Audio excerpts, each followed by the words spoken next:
एक बार राजा परीक्षित भ्रमण करने के लिए निकलते हैं। ये जो राजा परीक्षित हैं, ये उत्तरा के पुत्र हैं, अभिमन्यु के पुत्र। ये जब भ्रमण करने के लिए निकलते हैं तो इन्होंने देखा कि एक काला काला सा भयंकर व्यक्ति जो एक गाय को, एक बैल को बेरहमी से मार रहा है, और इतना मारा कि उस गाय के एक पैर पर वो खड़ी थी, उसके 3 पैर को तोड़ दिया, और एक तरफ उस गाय के बछड़े देखकर दूर से अपनी माँ को रो रहा था। जैसे ही राजा परीक्षित ने देखा, राजा परीक्षित क्रोध में उतरते हैं रथ से और तलवार निकालकर सामने आकर खड़े हो जाते हैं। राजा परीक्षित ने कहा कि तुम्हारी इतनी हिम्मत कि तुम हमारे देश के पशु को इस तरह से बेरहमी से मार रहे हो, तुम कौन हो? तब आवाज आती है, मैं कलयुग हूँ। राजा परीक्षित ने कहा कि तुम इस गाय को क्यों मार रहे हो, मुझे इसका कारण बताओ। कलयुग ने कहा कि ये धर्म है, और जब धर्म को हटाऊंगा तब अधर्म आएगा, इसलिए मैं इस धर्म को मारकर इस देश से बाहर निकाल रहा हूँ, और जब ये धर्म हटेगा तब अधर्म का स्थापना होगा। जब तक ये धर्म रहेगा तब तक मैं नहीं रह सकता।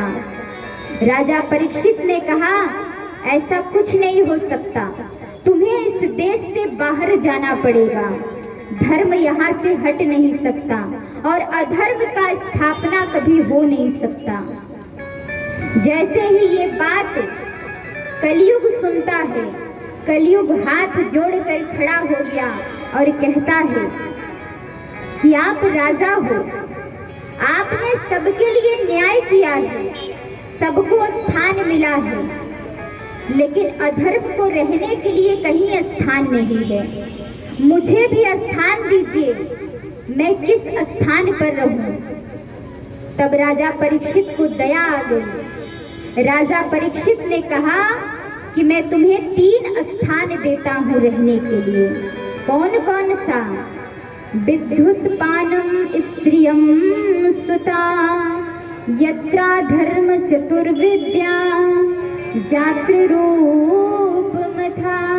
अर्थात पहला स्थान कलयुग को मिलता है जुआ, और दूसरा स्थान देते हैं मदिरा, और तीसरा स्थान कलयुग को क्या देते हैं? वेश्यालय। अर्थात राजा परीक्षित ने कहा कि जहाँ मदिरा पान किया जाता है वहाँ कलयुग का स्थान होगा, जहाँ पर स्त्रियां वेश्या रहेंगी वहाँ पर कलयुग वास करेगा, जहाँ पर लोग जुआ खेलेंगे उस स्थान पर कलयुग रहेगा। कलयुग ने कहा, ये तो 3 आपने स्थान दिया है, लेकिन कलयुग की आयु कितनी है? 4,32,000, जिसमें से राजा परीक्षित ने कहा कि 5 वर्ष तक तुम अपना प्रभाव नहीं दिखाओगे कलयुग में। कलयुग मान गया, लेकिन कलयुग ने कहा कि आपने 3 जो स्थान हमें दिए हैं उसमें से एक भी स्थान अच्छा नहीं है। 3 तो आपने दिया, लेकिन एक स्थान जो मैं चाहता हूँ वो आपको देना पड़ेगा। राजा परीक्षित ने कहा, ठीक है। कलयुग ने चौथा स्थान कहाँ मांगा? स्वर्ण में, अर्थात सोने में। राजा परीक्षित ने स्थान दे दिया, और जैसे ही राजा परीक्षित ने स्वर्ण में स्थान कलयुग को दिया, कलयुग जोर जोर से हंसने लगा। कहा, अरे मूर्ख राजा, तुझे इतना भी नहीं पता कि तूने मुझे स्थान कहाँ दिया है। जिस रथ में तू बैठेगा उस पर कलयुग सबसे पहले बैठेगा, जिस महल में तू रहेगा वहाँ कलयुग का वास होगा, जिस मस्तक पर तू मुकुट धारण करेगा उसमें कलयुग सबसे पहले बैठेगा। राजा परीक्षित वहां से जैसे ही महल के अंदर आते हैं, उन्होंने देखा कि एक मुकुट था जो जरासंध ने छीन करके लेकर वो आया था भीम से। तो राजा परीक्षित ने सोचा कि कुछ तो मेरे परिवार ने मेरे लिए रखा होगा। उन्होंने देखा कि एक सोने का मुकुट था। उस मुकुट को राजा परीक्षित ने जैसे ही देखा, उसे अपने मस्तक पर धारण कर लेते हैं, और जैसे ही अपने मस्तक पर धारण करते हैं वैसे ही कलयुग आकर के राजा परीक्षित के ऊपर बैठ जाता है। अब जैसे ही कलयुग आकर बैठता है, राजा परीक्षित के अंदर हिंसक भावना आ जाता है। सैनिकों से राजा परीक्षित ने कहा कि चलो मुझे शिकार खेलना है। वो राजा जो कभी भी गलत कार्य नहीं करते थे, जो अधर्म को देखते थे तो राजा परीक्षित पहले खड़े हो जाते थे, आज जब कलयुग बैठा तो हिंसक भावना आ गया और शिकार खेलने के लिए चले गए। लेकिन यहाँ जब शिकार खेलने लगे तो जो सैनिक साथ में थे वो सोचते हैं कि अभी ये शिकार खेल रहे हैं, तब तक हम कहीं और चलकर बैठते हैं। अब जैसे ही सैनिक वहां से चले जाते हैं तो राजा परीक्षित को प्यास लगती है। राजा परीक्षित ने चारों ओर देखा, कहीं भी कोई नदी नहीं दिख रही है। एक आश्रम दिखा, वहां जाते हैं, आश्रम के अंदर खड़े होते हैं तो उन्होंने एक गुरु जी को देखा। वो तपस्या करने बैठे थे।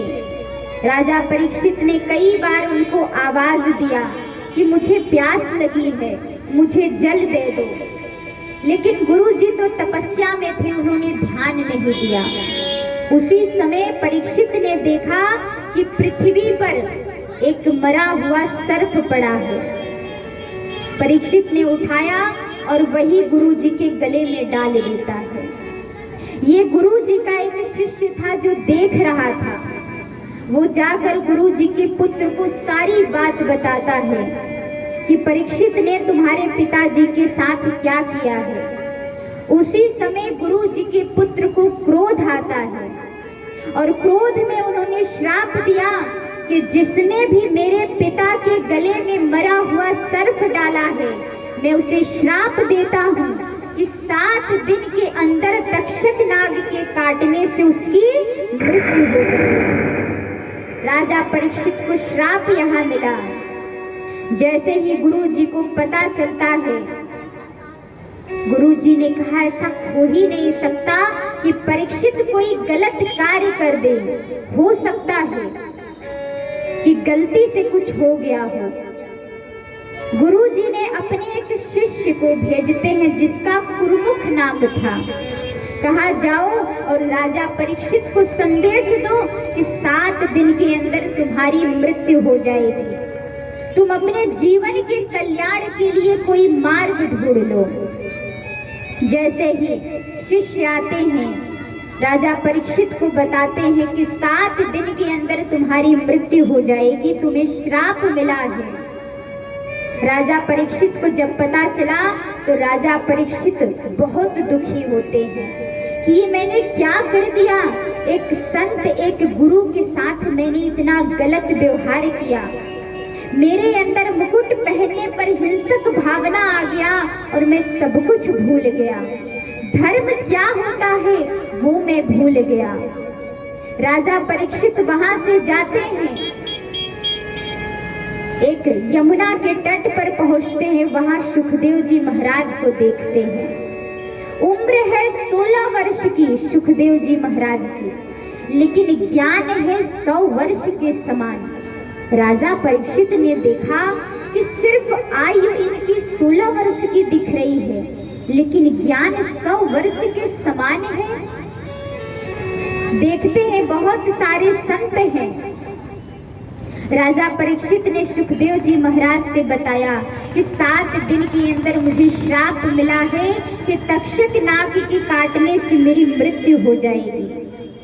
सुखदेव जी महाराज ने कहा कि अगर तुम्हें श्राप मिला है, अगर तुम्हें सर्प भी काट लिया होता, तुम्हारे शरीर के अंदर अगर विष भी फैल गया होता, तब भी मैं तुम्हें बचा लेता।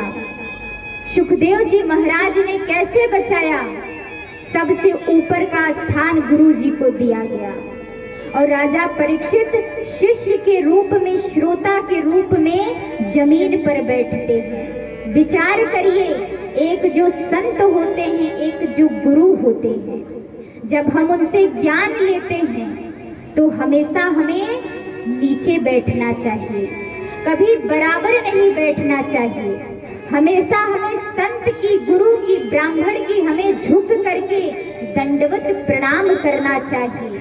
इसी से हमारे जीवन का कल्याण होता है। सुखदेव जी महाराज ने जैसे ही कथा सुनाना आरंभ किया, यहाँ देखिए स्वर्ग से देवता आते हैं अमृत कलश लेकर के और सुखदेव जी महाराज से कहते हैं कि ये अमृत पान आप कर लीजिए और इसके बदले मुझे ये कथा श्रवण करा दीजिए। सुखदेव जी महाराज ने जब ये देखा, अभक्त समझ करके कहा ये कथा आपको प्रदान नहीं हो सकता। क्यों? क्योंकि कहा ये मणिमज्ञ प्रकाशित अमृतमयी श्रीमद् भागवत की कथा और कहा ये तुम्हारा अमृत। इस कथा के आगे, इस अमृत रूपी कथा के आगे, इस अमृत का कोई मोल नहीं है, इसलिए मैं तुम्हें कथा प्रदान नहीं करूंगा। अभक्त समझकर भगवान ने, सुखदेव जी भगवान ने कथा नहीं श्रवण कराया देवताओं को। विचार करिए, ये जो कथा है इसका कोई आप मोल नहीं कर सकते हो। संसार में हर चीज का आप मोल कर सकते हो, लेकिन भगवान की भक्ति का कभी कोई मोल नहीं हो सकता। यहाँ सुखदेव जी महाराज ने कथा श्रवण कराया। अभी तक आपने जितना भी कथा श्रवण किया, वेद व्यास जी ने सर्वप्रथम महाभारत की रचना किया, महाभारत को लिखा। लेकिन अब जितनी भी भागवत में कथा श्रवण कराते हैं, सुखदेव जी महाराज राजा परीक्षित को सुनाते हैं।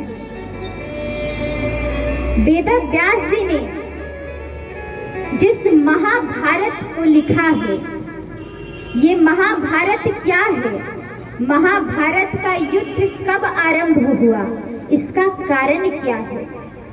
हम कथा तो सुनते हैं, लेकिन कई बार होता है कि कथा में हम बैठकर भी